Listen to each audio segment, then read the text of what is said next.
Welcome to mister భక్తి TV. నేను మీ నవీన్.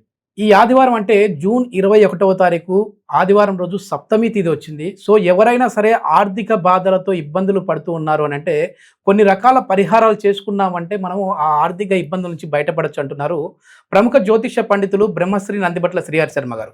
ఎలాంటి పరిహారాలు చేసుకోవాలి గురువుగారిని అడిగి తెలుసుకుందాం. గురుగారు నమస్కారం.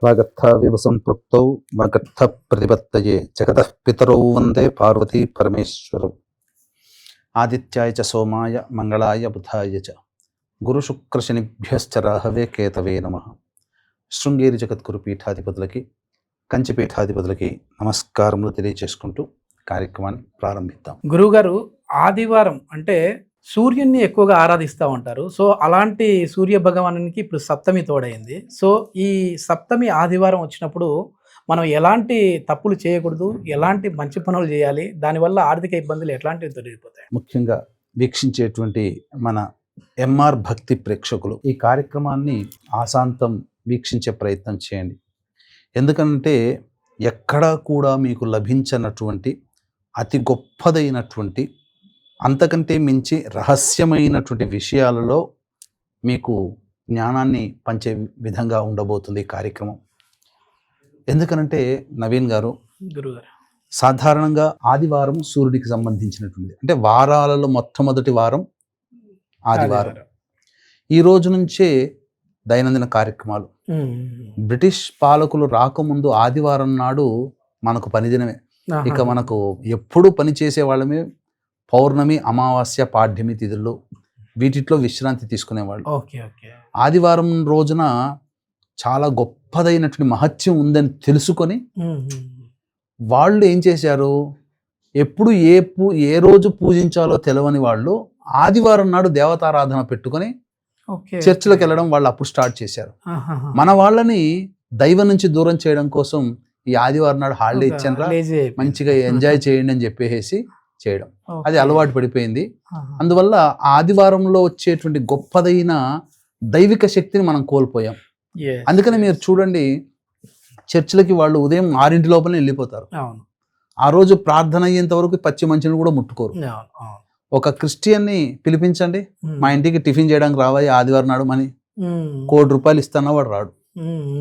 మేము దైవారాధన చేసుకోవాలి. కానీ అది మన దేవత ఆరాధన. మన దగ్గర నుంచి కాపీ కొట్టారు బ్రిటిష్ వాళ్ళు. అప్పటి నుంచి వాళ్ళందరూ అక్కడ మొత్తం ప్రపంచవ్యాప్తంగా అదే రోజు చేస్తున్నారు. అయితే ఈ జ్యేష్ఠ మాసంలో సప్తమి తిథితో కూడుకున్నటువంటిది గొప్పదైనటువంటిది.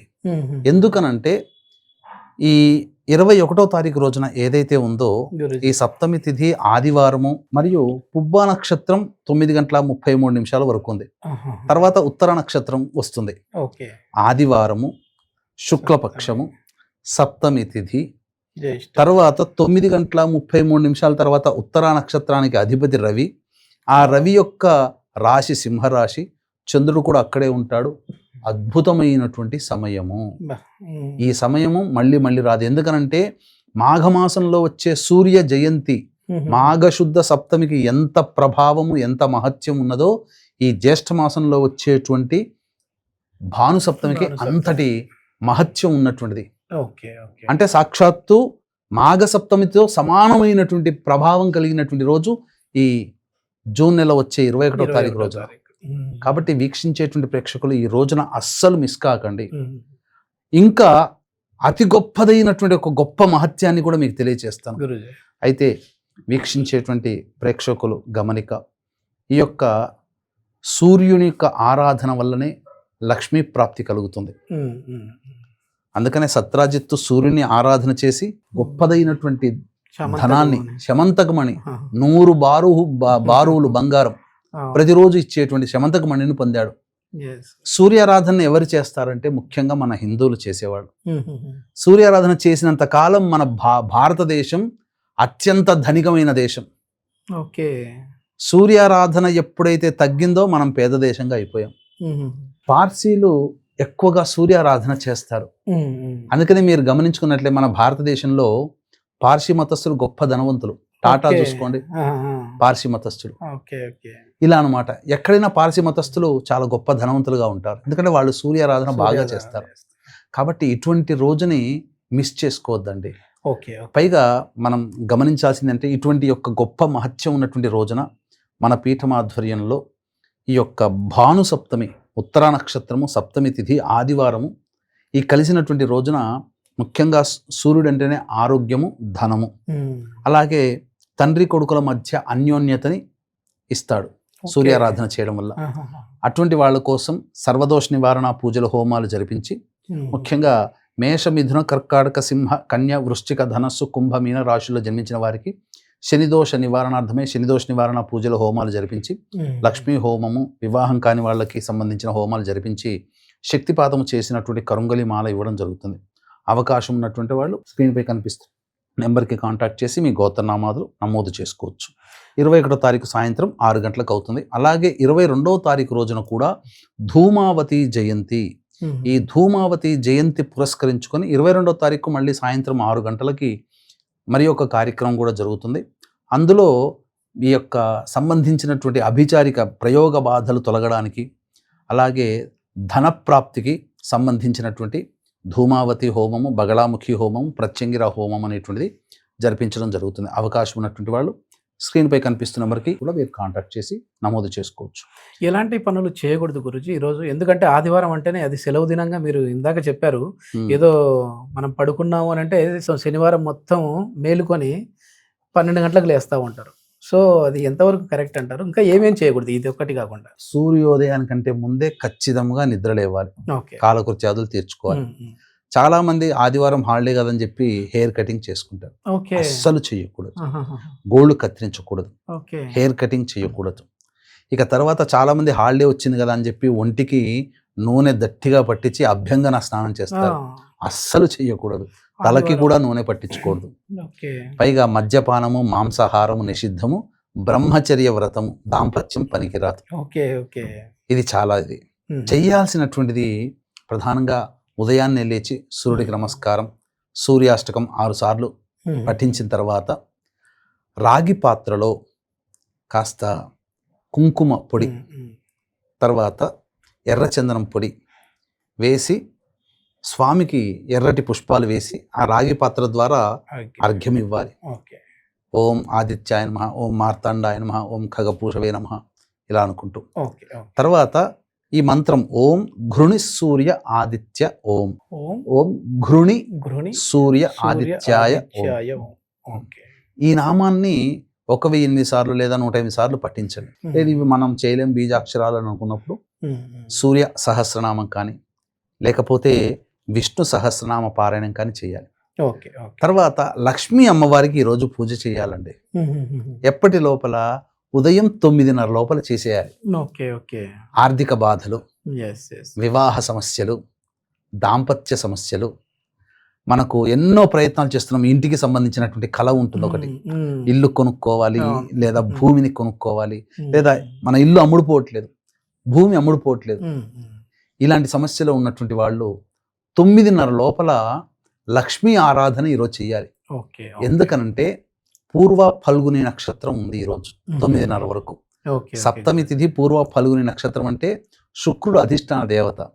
ఆ శుక్రుడికి సంబంధించినటువంటి అధిష్టాన దేవత ఎవరు? శుక్ర నక్షత్రం. అది అధిష్టాన దేవత లక్ష్మీదేవి. కాబట్టి ఈ లక్ష్మీదేవి యొక్క అనుగ్రహం కలిగితే ఈ లక్ష్మీదేవిని ఏ సమస్యల కోసం ఆరాధిస్తారు అంటే వివాహ సమస్యలు, దాంపత్య సమస్యలు, ఆర్థికపర సమస్యలు, వ్యాపారపరమైన సమస్యలు, ఇటువంటి వాళ్ళకి ఆర్థికమే అనుకుంటారు, ఆర్థిక సమస్యలు అనుకుంటారు. కాదు, ఇవన్నీ ఉన్నాయి. పైగా చంద్రుడు సింహరాశిలో ఉంటాడు. ఉదయం 8 గంటల నుంచి 10 గంటల వరకు, 9:30 వరకు ఉంటుంది కదా ఆ పుబ్బ నక్షత్రం. కాబట్టి ఉదయం 8 నుంచి 9:30 వరకు కర్కాటక లగ్నము, లగ్నంలో గురు శుక్రులు ఉంటారు. ఇది చాలా విశేషం. ఈ రహస్యం ఎవరికి తెలియదు. చాలా చాలా వరకు ఇప్పటికే అంటే ఎక్కడ కూడా మీకు బయట దొరకదు. ఇది రహస్యమైనటువంటి తంత్ర గ్రంథాలలో ఉంటుంది. తాంత్రికవేత్తలు వాళ్ళ యొక్క ఎక్కడ కూడా గ్రంథంలో రాసి ఉండరు. ఇది ఆచారంగా వస్తున్నటువంటి విషయాన్ని తెలుసుకొని మనం ఆచరించడమే. గురు శుక్రులు కలిసినటువంటి కర్కాటక లగ్నంలో గురుడు నవమాధిపతి, కేంద్రాధిపతి శుక్రుడు, లాభాధిపతి శుక్రుడు. అటువంటి గురు శుక్రులు కర్కాటక లగ్నంలో ఉండగా లగ్నాధిపతి అయినటువంటి చంద్రుడు ద్వితీయ స్థానంలో ఉండగా విశేషమైనటువంటి యోగ ప్రభావం కనబడుతుంది. Yes, yes, yes. ఉదయం 8 నుంచి 9:30 లోపల లక్ష్మీ అమ్మవారి ఆరాధన చేసి మళ్ళీ గులాబీ పుష్పాలు, హైబ్రిడ్ పుష్పాలు కాకుండా నాటు గులాబీ పుష్పాలతో అమ్మవారికి అర్చన చేసి ఇంత బెల్లం పాయసం నైవేద్యంగా పెట్టాలండి. Okay, okay. అద్భుతం, అమ్మవారికి అనుగ్రహం కలుగుతుంది. Yes, yes. ఎప్పటికప్పుడు మా ఎంఆర్ భక్తి ప్రేక్షకులకైతే ఇట్లాంటి మంచి మంచి విశేషాలు, ఆధ్యాత్మిక విశేషాలు తెలియజేస్తున్నారు అంటే ఇక్కడ ఇంకొక విషయం తెలియజేద్దామని, గురుజీ. ఉదయం 9:33 నుంచి మధ్యాహ్నం 3 గంటల చిల్లర వరకు కూడా త్రిపుష్కర యోగం అనేటువంటిది ఉంది. అంటే ఈ త్రిపుష్కర యోగంలో మనం ఒక్కసారి పని చేస్తే 3 సార్లు చేయాల్సినటువంటి పరిస్థితి వస్తుంది. Okay, okay. అందుకని ఈ సమయంలో ఆదివారం వచ్చింది కదా అని, సప్తమి తిథి ఉంది కదా అని ఎంగేజ్మెంట్లు చేసుకున్నారనుకో, 3 ఎంగేజ్మెంట్లు అవుతాయి. Okay, okay. త్రిపుష్కర యోగం. కానీ చేయాల్సింది ఏంటంటే రిజిస్ట్రేషన్స్ ఈ టైంలో పెట్టుకోవచ్చు. ఓకే, అంటే ఏదైనా ఇల్లు కొనాలన్నా వ్యాపారం కొనాలన్నా చేస్తే మళ్ళీ డబుల్ 3 రెట్లు 3 రెట్లు అవుతుంది. అంటే ఇట్లాంటివి 3 కంపెనీలు మనం ప్రారంభించగలుగుతాం. 3 బ్రాంచ్లు కానీ, లేకపోతే ఇల్లుకి సంబంధించిన రిజిస్ట్రేషన్ అయితే 3 ఇల్లులు కొనగలిగే శక్తి వస్తుంది. అంటే అక్కడ ఏదో వస్తుందని కాదు, అంత సామర్థ్యం, దైవానుగ్రహం మనకు కలిగి 3 రెట్ల ఫలితాన్ని మనం పొందుతాం. Okay, okay. ఇది ఈ టైంలో విద్యాభ్యాసాలు, పెళ్లిళ్ళు చేయకూడదు. శంకుస్థాపనలు చేస్తే 3 శంకుస్థాపన చేయగలిగే యోగ్యత కలుగుతుంది. ఇట్లా అంటే మనకు అభివృద్ధి కలిగి చేసేటువంటి విధంగా ఉన్నది మనకు త్రిపుష్కర యోగం. చాలా మంచిది. ఈ సమయంలో 9:30 నుంచి మధ్యాహ్నం 3 వరకు సూర్య ఆరాధన బాగా చేస్తే ఆ సూర్యుని యొక్క అనుగ్రహం కలిగిందనంటే ఫస్ట్ ఆఫ్ ఆల్ ఏం జరుగుతుంది తెలుసా నవీన్ గారు? తండ్రి కొడుకుల మధ్య ఎవరైతే కొట్లాటలు ఉంటాయో, తండ్రి మాట కొడుకు, కొడుకు మాట తండ్రి వినని వాళ్ళు ఉంటారు, ఎడమొహం పెడమొహం ఉంటారు. ఈ రోజున సూర్య ఆరాధన బాగా చేసిన వాళ్ళకి తండ్రి కొడుకులు దగ్గర అవుతారు. ఇది గొప్ప యోగం. తర్వాత సూర్యుడు అంటే కేవలం ఆరోగ్యమే కాదు, డబ్బు కూడా ఇస్తాడు. సూర్యారాధన చేసినటువంటి అన్నీ కూడాను గొప్పదైనటువంటి ధనాన్ని సంపాదించుకున్నటువంటి వాళ్ళు. కాబట్టి ఒకప్పుడు మన భారతదేశం సూర్యారాధన బాగా చేశారు కాబట్టి ఏ కుటుంబంలో కూడా డబ్బుకి లోటు లేదు. సూర్యారాధన తగ్గించాం, కావాలని బలవంతంగా బ్రిటిషర్స్ మన చేత రుద్దించబడ్డారు. ఆ విధంగా చేయొచ్చు. ఆయురారోగ్యాలు ముఖ్యంగా కలుగుతాయి. ఈ టైంలలో ఆపరేషన్లు చేయకూడదు, 3 సార్లు ఆపరేషన్ చేయాల్సి వస్తుంది. అందుకని ఆపరేషన్స్ జోలికి వెళ్ళకూడదు. ఇట్లా అన్నమాట. ఓకే, చాలా మంచి విషయాలు తెలియజేశారు గురుజీ. సో ఎవరైనా సరే ఈ సమయంలో అంటే ఆదివారం రోజు మీరు ఏమైనా ఈ హోమాలు, గురువుగారు చెప్పిన హోమాలు చేయించుకోవాలంటే కింద స్క్రోల్ అయ్యే నెంబర్కి కాల్ చేసేసి మీరు కూడా మీ పేరుని నమోదు చేసుకోవచ్చు. ధన్యవాదాలు గురుజీ. సర్వం శ్రీ ఉమామహేశ్వర పరబ్రహ్మార్పణమస్తు.